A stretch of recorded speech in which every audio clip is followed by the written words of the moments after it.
So at the end of that last video where Huey got eaten alive, turns out that was all just a bad dream. After waking up in a bar, I made a shake named Bean Hop. It would actually turn out to be one of the most useful companions I had. It wasn't long before we were attacked by bandits and I had to carry Huey. Then he got attacked by bandits as well, and Huey had to carry him the rest of the way.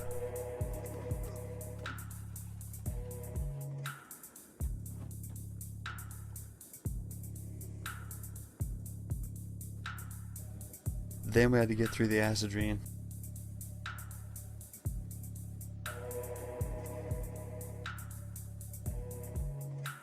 Once we got through that, we found a black desert city where we took refuge for a couple of days to heal up.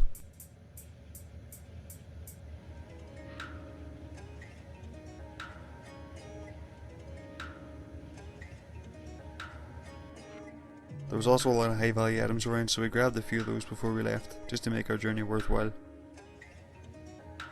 And we were in the money. In that bar we came across a skeleton called Sad Neil. They actually had no real purpose in life, but we decided to make use of him. Sad Neil was going to do runs from Black Desert to base every few days just to keep funds up whilst we could make another way of getting money. So we headed back, sold what we could, and started operations. Now I'm new to the game, so I figured somewhere near the hub, close to trade, would be a good option, just so I could get familiar with the inner workings of Kenshi. This also meant I could scout the locals for anyone willing to join. That's when I met Raku, an exiled fighter, Aramid, who was an engineer, something which I really needed, and Hep the runner, who was a cook, but I would train her to be a fighter and work like the others. After recruiting the 3 Sheikh, it was time to begin construction, but not without taking part in prayer day to keep the Holy Nation from declaring us as heretics and becoming yet another threat. Because as much as I didn't know a lot about Kenshi, I knew not to fuck with the Holy Land, for now at least. So while the rest of them worked, I entertained them with the prayer.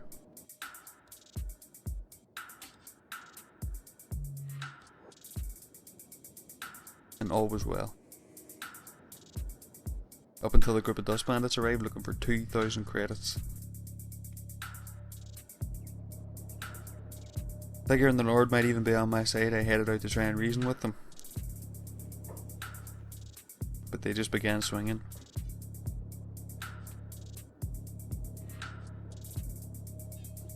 We tried to fight back, but the battle was lost before it even began.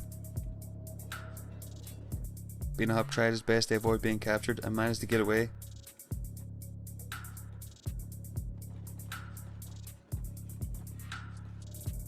But only to watch as they looted the corpses and supplies.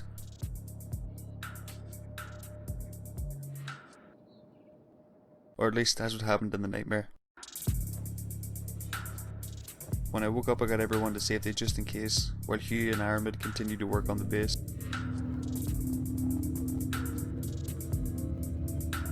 After being interrupted by a dog who 2v1'd us outside the camp.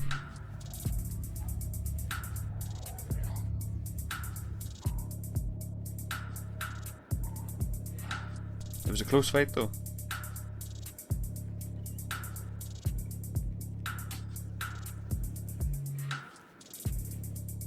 We were patching ourselves up and a group of dust bandits appeared demanding the 2,000 credits, just like in the nightmare.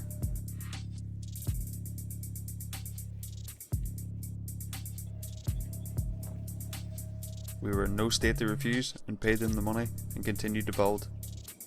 We also continued to run the Black Desert stolen goods trade. The raids continued. This time the Genshin came looking for loot. In big numbers.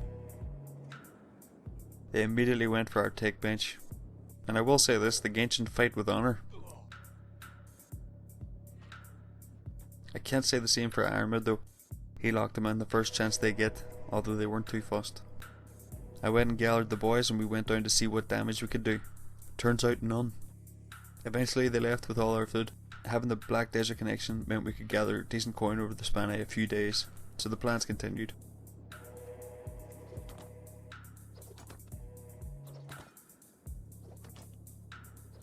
I started training new recruits at the base and sent Huey to get more supplies. This wasn't my ideal way of making money, and I did often worry about Sad Neil, what the other skeletons might do to him if he was caught.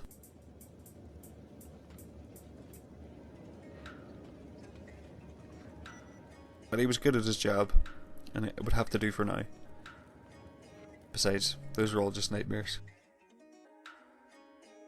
Back at base, as usual, more bandits had arrived. Thankfully, Beanhop had taken everyone to the rebel inn close by, just to avoid that exact same thing happening. At least until we could defend ourselves. While there, Beanhop tried to snag some food at the inn, and was spotted by a man across the room. It didn't seem like too much of a threat though. And he must have been smart enough to assess this situation. Meanwhile, Sad Neil had gotten ambushed on his way back. But nothing fatal. A quick reboot and he was able to get back to the bar and hire some mercs to come help.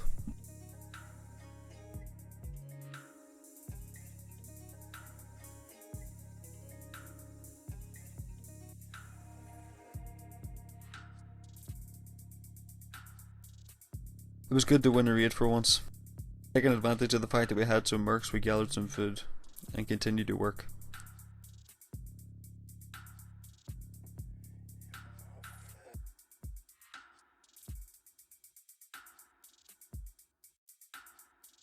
The foundation was finally taking shape. I even felt we could train on groups of hungry bandits for combat experience.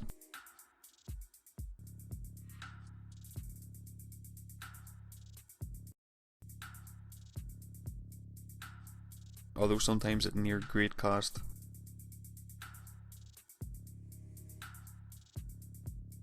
The work continued. The raids continued. In Kenshi, 1 minute everything can be fine, and the next minute, boom, sex slave. I needed to head further out and get more recruits to train.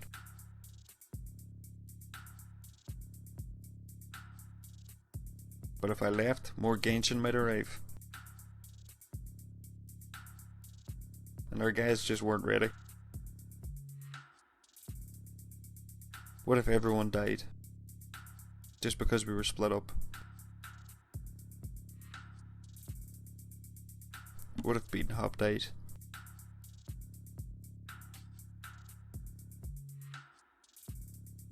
Before heading out, I hired some more mercs to protect the foundation. Though it wasn't any use, the Genshin attacked enemy, killed and wounded the mercs that we had hired, and once again took all our food.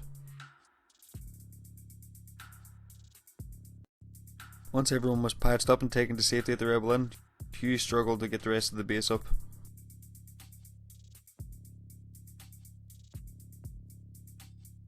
It wasn't too long before the gate was busted open and another raid hit us.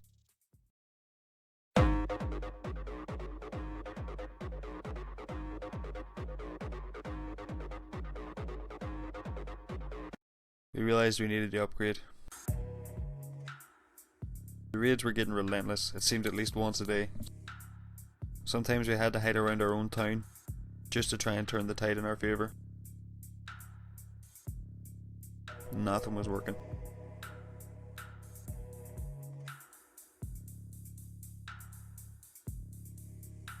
Our own defences were used against us and the foundation was completely overrun.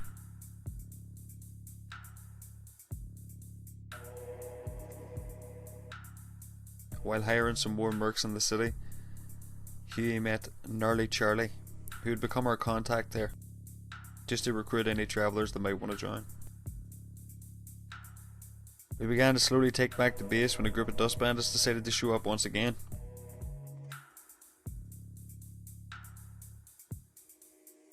And although we were able to fund production with the loot from all the battles, we needed more trained manpower.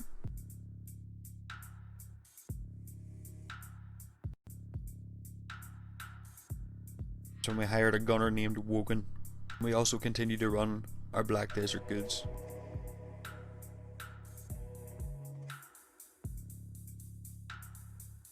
Added some more reinforcements, gathered food and resources, and also continued to research new tech. We also bought a Gary from a merchant just to help with carrying supplies. His name was Bugle. Huey hit up a few more cities asking around, met up with wee Trev, who was looking to join, along with his mate Big Harry. They weren't much to begin with, but I could train them to use turrets and fight alongside us. Gnarly Charlie also managed to recruit a woman named Red.